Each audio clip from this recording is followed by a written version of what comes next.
Joining us via satellite right now, Michael. Good morning to you. Things clearly going well. Good morning, man. How you guys doing? We're doing great, man. Things going well for you on the big screen. And nice. Let's get into this movie right here. Oscar Grant, a compelling story 4 years back. For people that don't know about Oscar Grant, tell us about who this man was. I mean, Oscar Grant was a young man from, he was from the Bay Area, California.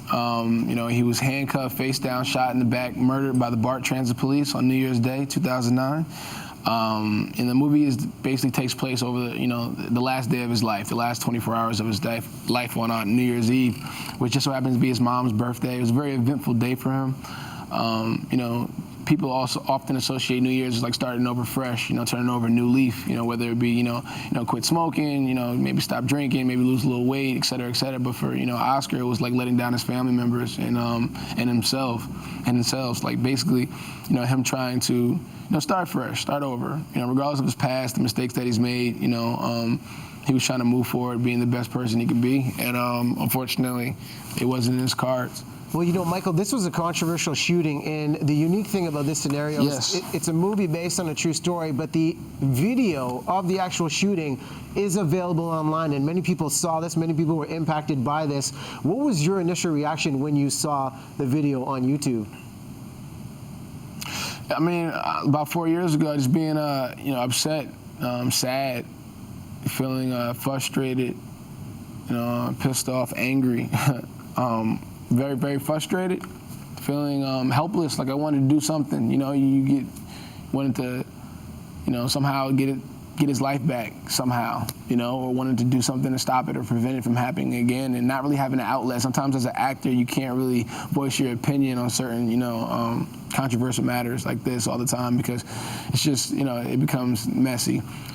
So 4 years later, Trayvon Martin, incident happens, and literally 2 weeks afterwards, I get approached about doing this project, and I felt like this was the perfect opportunity for me to express myself through my work, step away as Mike, and go into a character and really, let my work speak for itself. And how hard is that as an actor to recreate that traumatic scene? I mean, it was very tough, knowing, this is exactly what happened. We shot over the exact, spot that the bullet hole was still in the ground, was still in the platform, where we shot at. So it was very heavy, very intense, Yeah, it was a very heavy scene to kind of like to shoot over, but just the project in itself, it's a love story, It's about Oscar and his three loves, his daughter. Represents his future. His girlfriend represents his present, and his mom, which represents his past, and the constant letting them down over the years, and him just getting fed up and tired of doing that and wanting to change, for their betterment. A lot of great themes that can come from a powerful movie like this. As we wrap this up, Michael, would you kind of say, for people that are just getting wind of Fruitvale Station, is this more a movie for a cry for injustice or a celebration of life? Celebration of life. I think it's the value of life. The fact that this, that there are people at home, waiting for Oscar Grant to come home, and that will never see him again. His daughter, doesn't have a father anymore.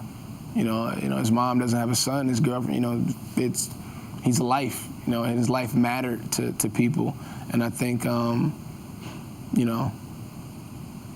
that's kind of what the project's about, showing that life matters, regardless if you deem somebody different because they don't look like you or don't talk, the same, or not the same color as you are.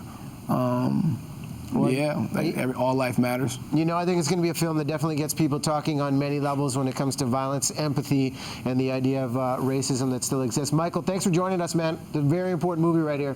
Man, dude, thank you so much, man. Thanks for having me. Michael B. Jordan right there. Now, this movie is out in limited release, but guaranteed come Oscar time, people will be talking about Fruitvale Station.